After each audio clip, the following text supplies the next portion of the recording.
Hello everyone, আমি চুমকি। মা সকাল সকাল গিয়েছিল পুজোর জন্য ফুল তুলতে। 19শে জ্যৈষ্ঠ বাবা লোকনাথের তিরোধান দিবস। সেই উপলক্ষে আমার বাপের বাড়িতে হয় লোকনাথ বাবার পুজো। সেই জন্য আমি গিয়েছিলাম বাবার বাড়ি। এবারের পুজোতে বাবা আর ভাই বাড়িতে নেই, তাই জন্য আমি, মা, মানস আর বেজর 4 জনে মিলে এবারের পুজোটা সামলিয়ে নেব। সকালে আমি স্নান করে চলে গিয়েছিলাম রান্নাঘরে ঠাকুরের জন্য পায়েস রান্না করতে। আমি যখন থেকে রান্না শিখেছিলাম তখন থেকে ঠাকুরের জন্য এই ভোগ প্রসাদটা আমি রান্না করি। বাবার হয়েছিল চোখের অপারেশন, তাই জন্য বাবা বাড়িতে আসতে পারেনি, কারণ হসপিটাল থেকে বাবাকে তখনও ছাড়েনি। পুজোর আগের দিন রাত্রেবেলা বাবা আমাকে ফোন করে বলেছিল, মা তুই আর মানুষ বাজারটা করে নিয়ে গিয়ে এবারের পুজোটা দিয়ে দিবি। যেহেতু আমি সামনে থাকি তাই জন্য পুজোর পুরো দায়িত্বটা আমরাই নিয়ে নিয়েছিলাম। আমাদের বাড়িতে লোকনাথ পুজো শুরু হওয়ার ছোট্ট একটা কাহানি আছে। আমার ভাই তখন খুব ছোট, ওই 1.5-2 বছর বয়স হবে। ভাইয়ের তখন একবার খুব শরীর খারাপ হয়েছিল, ভাইকে হসপিটালে ভর্তি করতে হয়েছিল।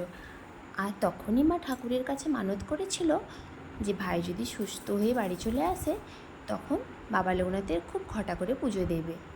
তারপর থেকেই শুরু হয় আমাদের বাড়িতে লোকনাথ বাবার পুজো। আর বাবা লোকনাথের প্রতি মায়ের এই অগাধ বিশ্বাসটা এসেছে মায়ের বাপের বাড়ি থেকে, কারণ বিয়ের আগে মায়ের বাপের বাড়িতে লোকনাথ বাবার পুজো হতো, আর এখনও হয়।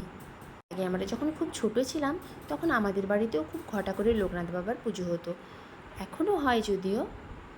এটা হচ্ছে আমাদের কুলদেবতার মন্দির, বাবা পঞ্চানন্দ ঠাকুরের মন্দির।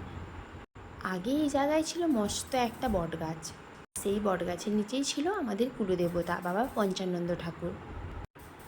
আর বাবা পঞ্চানন্দের কৃপায় আর আমার জেঠু, বাবা, কাকু 3 জনের ইচ্ছেতে এই মন্দিরটা হয়েছে। বাবা পঞ্চানন্দ এখানেই থাকে। এর বাড়িতে যে কোনো পুজোই হোক না কেন, আগে আমাদের কুলদেবতার মন্দিরে পুজো দেওয়া হয়, তারপর বাড়িতে অন্য পুজো হয়। আমি এসেছি মন্দিরে পুজোটা দিয়ে দিতে।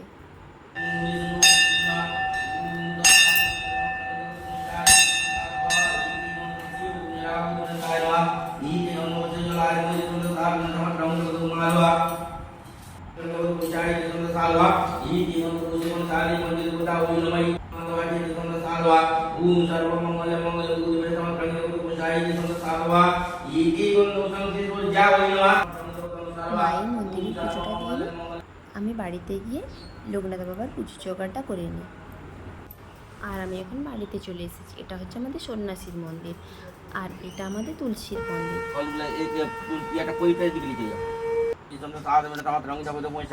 জগন্নাথায় নমঃ ইতং সুপরিবিদ্যং উদ্ভিদ সমত্রায় নমঃ ওম ইতি সন্তসাধ ওম শ্রী শ্রী জগন্নাথায় নমঃ ওম ইতি সন্তসাধ ইতং সুপদীপা লোকনাথায় নমঃ সন্তসাধ সমত্রাং জগৎপুষায় নমঃ ওম লোকনাথায় চরণেভ্যো নমঃ और देहि च संग देहि परंग देहि स चंदन लोकनाथ चरण इति सन्तसाधव ओम नमो